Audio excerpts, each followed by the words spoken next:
आगरा के थाना बरन क्षेत्र के गांव खांडा में दो दबंग शराब तस्करों ने ग्रामीणों का जीना मुहाल कर रखा है। कई मुकदमों में वांछित ये आए दिन ग्रामीणों के साथ मारपीट और फर्जी मुकदमों में फंसाने की धमकी देते रहते हैं, जिसके डर से कई परिवार पलायन भी कर चुके हैं। लेकिन एक सत्ताधारी नेता की छत्र छाया इनके ऊपर होने की वजह से उन पर कड़ी कार्रवाई नहीं हो पाती। आगरा के थाना बरहन क्षेत्र के गांव खांडा में दो दबंग शराब तस्करों ने ग्रामीणों का जीना मुहाल कर रखा है।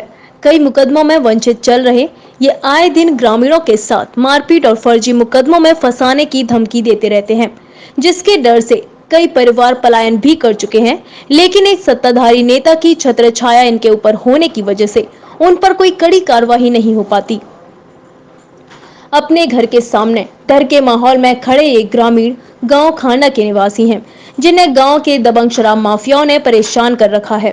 दरअसल पूरा मामला जिला आगरा के थाना बरन क्षेत्र के गांव खांडा का है। निवासी मनीष और धर्मवीर शराब माफिया हैं, जिन पर थाना बरहन में दर्जन भर मुकदमे दर्ज हैं।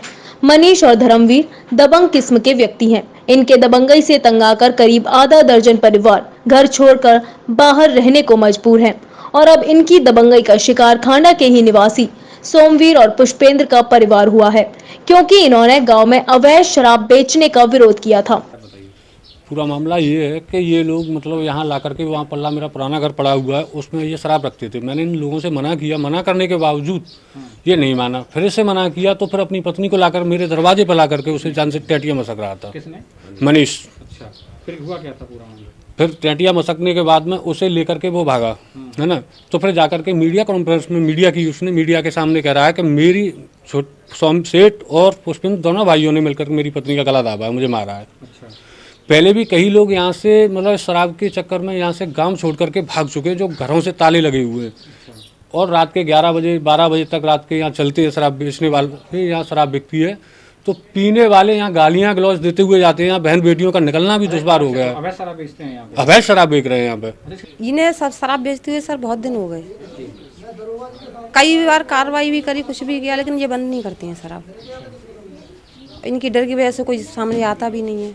अब तो ये अपनी पत्नी को लेके यहाँ मार रहा था, सेठ ने इसने बचाया उसे, तो उसने जाके कार्रवाई करी इसके ऊपर।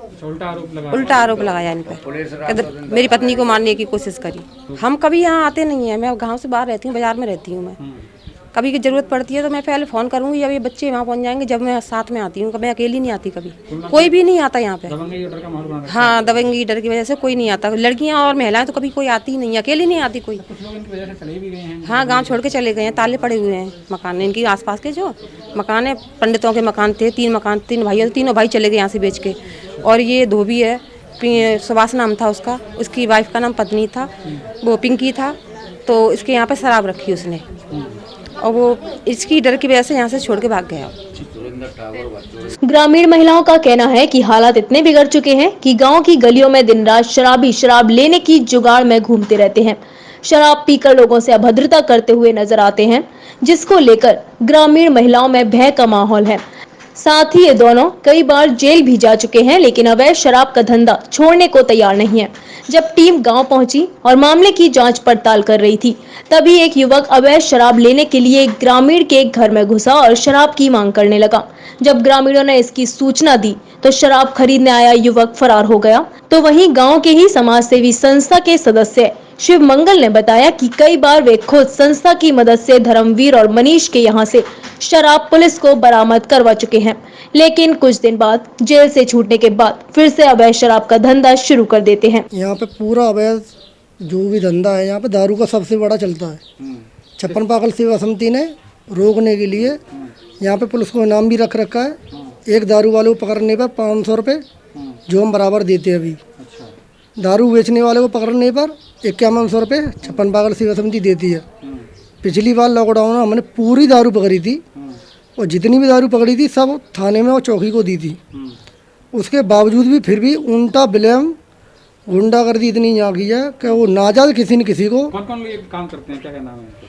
यहाँ पे और भी बड़े बड़े दारू माफिया हैं, और ये भी तस्कर हैं, जैसे मनीष है, और भी 2-3 जने यहाँ पे धर्मवीर हैं, ये सब दारू बेचते हैं। कई बार रोकने की कोशिश किया, पुलिस प्रशासन मदद करता है, फिर उसके बाद में नया कोई आता है तो रौब दिखाता है, उसके बाद फिर दलाली चालू हो जाती है, सब बंद। ऐसा नहीं है कि इन दबंगों पर पुलिस कार्रवाई नहीं करती, लेकिन हर बार पकड़े जाने के बाद एक सत्ताधारी नेता की कवायद पर ये जेल से छूट जाते हैं और फिर से अपने अवैध शराब का धंधा दबंगई के साथ शुरू कर देते हैं। इन दोनों शराब माफियाओं की दबंगई का आलम यह है कि एक बार थाना पुलिस की टीम पर भी हमला कर चुके हैं, जिसका मुकदमा थाना बरहन में दर्ज है। अब बड़ा सवाल ये पैदा होता है कि सत्ताधारी नेता के संरक्षण में अगर ये दबंग माफिया किसी बड़ी घटना को अंजाम देते हैं तो इसका जिम्मेदार कौन होगा? अब देखने वाली बात होगी कि पुलिस और प्रशासन के बड़े अधिकारी इस मामले में क्या कार्रवाई करते हैं।